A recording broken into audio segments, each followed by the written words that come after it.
महिला दिवस पर मनुस्मृति जलाए जाने का नया विवाद सामने आया है।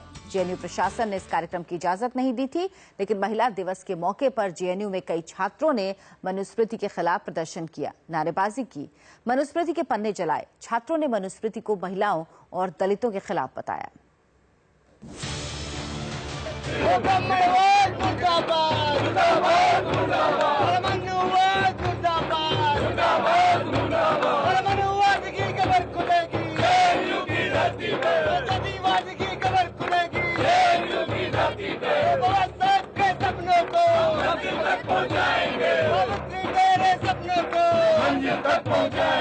बाबा साहब का पैगाम जारी रखना है संग्राम,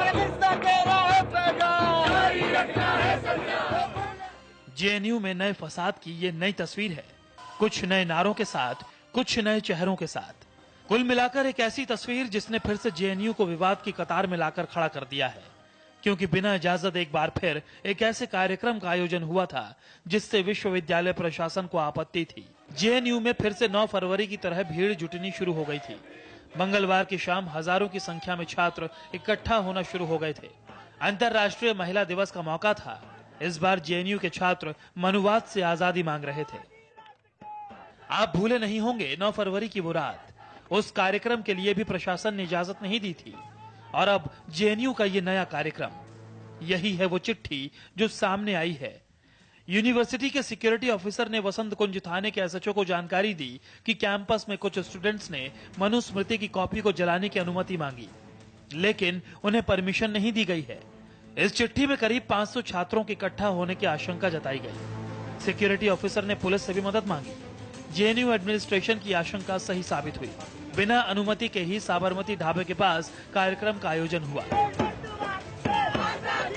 जेएनयू में साबरमती ढाबे के पास का नजारा है। यहाँ पर देखिए मनुस्मृति के पन्ने यहाँ पर जलाए जा रहे हैं। जेएनयू के यहाँ पर छात्र हमको नजर आ रहे हैं जिनका ये कहना है कि मनुस्मृति के इन पन्नों में स्त्री विरोधी बातें लिखी गई हैं, उनको यहाँ पर ये जला रहे हैं और ये बाकायदा नारे लगा रहे हैं।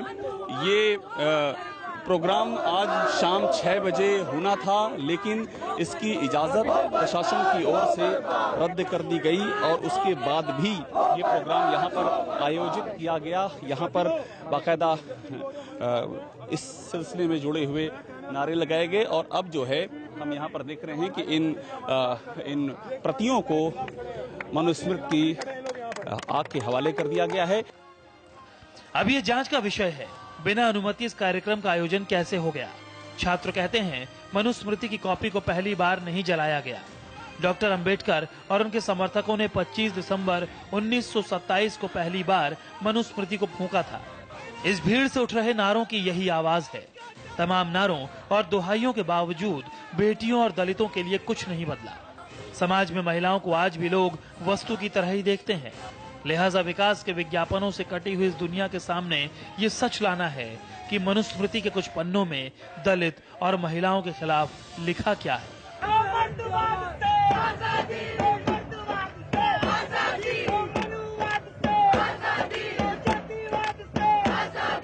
हमने एफिजी नहीं, हमने वो सिलेक्टिव पॉइंट्स बर्न करे हैं। हमने we have not gone against the law. हमने वो सिलेक्टिव पॉइंट्स जो वो 40 पॉइंट्स आपको दिखाए थे, हमने वो बर्न किया। मनुस्मृति डाउनलोड करके हमने उसकी पीडीएफ से उसको वो 40 पॉइंट्स को जो विमेन के अगेंस्ट इतना गलत सोचती है, अपनी एक लो स्टैंडर्ड ऑफ थिंकिंग दिखाती है, हमने उसको बर्न किया। क्योंकि हम आपको किसी भी सोसाइटी में अगर प्रोग्रेस करना है तो आपको ऐसे रिग्रेसिव आइडियाज के साथ आप प्रोग्रेस नहीं कर सकते। सामाजिक बंटवारे और भेदभाव का आधार तैयार करने वाली किताब है मनुस्मृति, ऐसा जेएनयू के छात्रों का कहना है। जेएनयू प्रशासन ने आपको इजाजत नहीं दी है, सिक्योरिटी ने चिट्ठी लिखी है। उन्होंने कहा आप जला नहीं सकते, तो मेरा साफ सी बात ये थी कि हम जला नहीं सकते, तो आप क्या मनुवादी हैं, आप मानते हैं इसको। हमने कहा कुछ गलत करते हैं हम, अब वीडियो रिकॉर्डिंग कीजिए, अब हमें बताइए कुछ गलत किया हमने, हमारे वैलिड पॉइंट्स है। पर आप ये मानते हैं कि आपने इजाजत आप ये मानते हैं कि इजाजत आपको नहीं मिली है, तो आप मानते हैं ना इजाजत आपको नहीं मिली प्रशासन की? देखिए हमने इजाजत हमें कदम कर रहे हैं हमारे पॉइंट। यहाँ पे प्रोग्राम के लिए आज तक कोई भी, यहाँ पे आज प्रोग्राम के लिए कोई भी आज तक परमिशन नहीं मांगी जाती है। जेएनयू में देश विरोधी नारों का विवाद अभी ठंडा भी नहीं हुआ था कि फिर बिना इजाजत 1000 छात्रों की भीड़ क्यों जुटा दी गई। एबीवीपी मनुस्मृति को जलाने को गलत नहीं मान रही, लेकिन बिना इजाजत कार्यक्रम पर सहमत नहीं है। कोई भी प्रोग्राम जो जेएनयू कैंपस में हो रहा है, अगर बिना जेएनयू प्रशासन के अनुमति के बिना अगर प्रोग्राम कराया गया तो उस पर मैं विरोध करता हूं, उसका एतराज जताता हूं। और कोई प्रोग्राम, जैसा कि आपने देखा 9 फरवरी को घटना में वो भी प्रोग्राम कैंसिल कर दिया गया था, लेकिन वहां पे देश विरोधी नारे लगे। अगर ऐसे ही प्रशासन के समर्थन, प्रशासन के बावजूद अगर ऐसा सारा काम किया गया तो हो सकता है कल की डेट में यहाँ पे जो 9 फरवरी घटना है उससे पुनरावृत्ति हो सकती है, तो इसका हम विरोध करते हैं। वैसे तो मनुस्मृति का जलाना अपराध और देशद्रोह की श्रेणी में नहीं आता, इसलिए पुलिस भी छात्रों को रोक नहीं पाई। और अब आपको बताते हैं मनुस्मृति है क्या, जिस पर इतना बवाल मच गया। जेएनयू में कॉपियां तक जलाई जा रही हैं और मनुवाद मुर्दाबाद के नारे लगाए जा रहे हैं।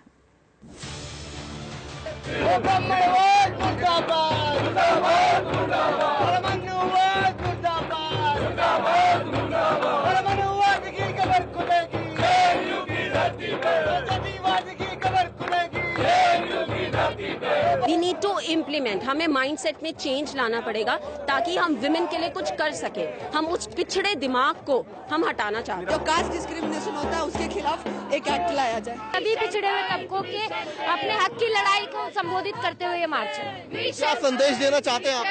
That we stand for equal rights to both men and women। आखिर ऐसा क्या है कि हर साल मनुस्मृति की कॉपियां जलाई जाती हैं? क्यों हमारे संविधान निर्माता अंबेडकर ने भी जलाई थी मनुस्मृति की कॉपियां आज से लगभग 88 साल पहले। लेकिन ये सब समझने से पहले ये जानना जरूरी है कि मनुस्मृति आखिर है क्या और क्यों महिला दिवस के दिन ही जेएनयू के छात्र जला रहे थे मनुस्मृति की कॉपियां।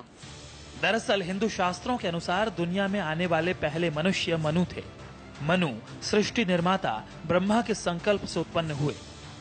मनु ने ही मनुष्यों की सामाजिक धार्मिक विधि संहिता की रचना की और इसी रचना को मनुस्मृति का नाम दिया गया। मनुस्मृति को हिंदू शास्त्रों में सबसे महत्वपूर्ण ग्रंथ माना गया है। इस ग्रंथ की रचना मनु ने की और ऋषियों को सौंप दिया। हिंदू मान्यताओं के अनुसार मनुस्मृति भगवान ब्रह्मा की वाणी है। कहा जाता है कि जिस तरह से पहला पुरुष आया, स्त्री का जन्म भी उसी तरह से ब्रह्मा जी की काया से ही हुआ।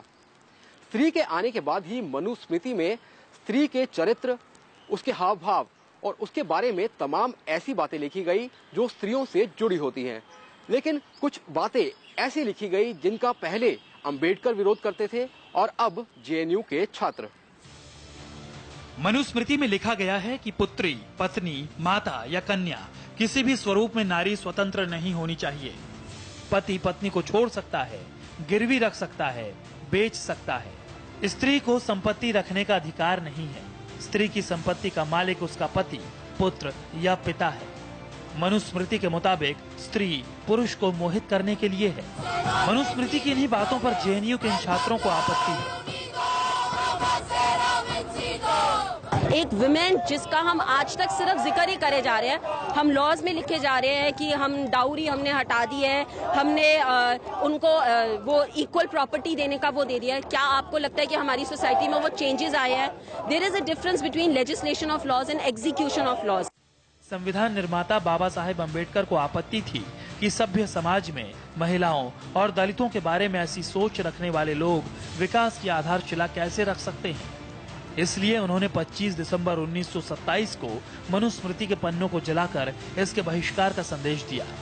दलितों के बारे में मनुस्मृति में लिखा गया है कि ब्राह्मण, क्षत्रिय, वैश्य की सेवा करना ही दलितों का काम है। पढ़ना पढ़ाना, यज्ञ करना कराना, दान लेना, ये सब ब्राह्मणों का काम है। शूद्र को जन्म से ही अपने आप को सेवा करने योग्य बनाना है। शूद्र केवल शूद्र वर्ण की ही कन्याओं को विवाह के लिए पसंद कर सकता है। शूद्र के घर केवल शूद्र ही अतिथि बनकर जाएगा। अब ऐसी ही बातों से नाराज और निराश हैं जेएनयू के छात्र। इसलिए कल शाम जेएनयू परिसर में हजारों की भीड़ इकट्ठा हो गई मनुस्मृति की उन कॉपियों को जलाने के लिए जिसमें दलित और महिला विरोधी बातें हैं। अभिषेक उपाध्याय के साथ जितेंद्र शर्मा, इंडिया टीवी, दिल्ली।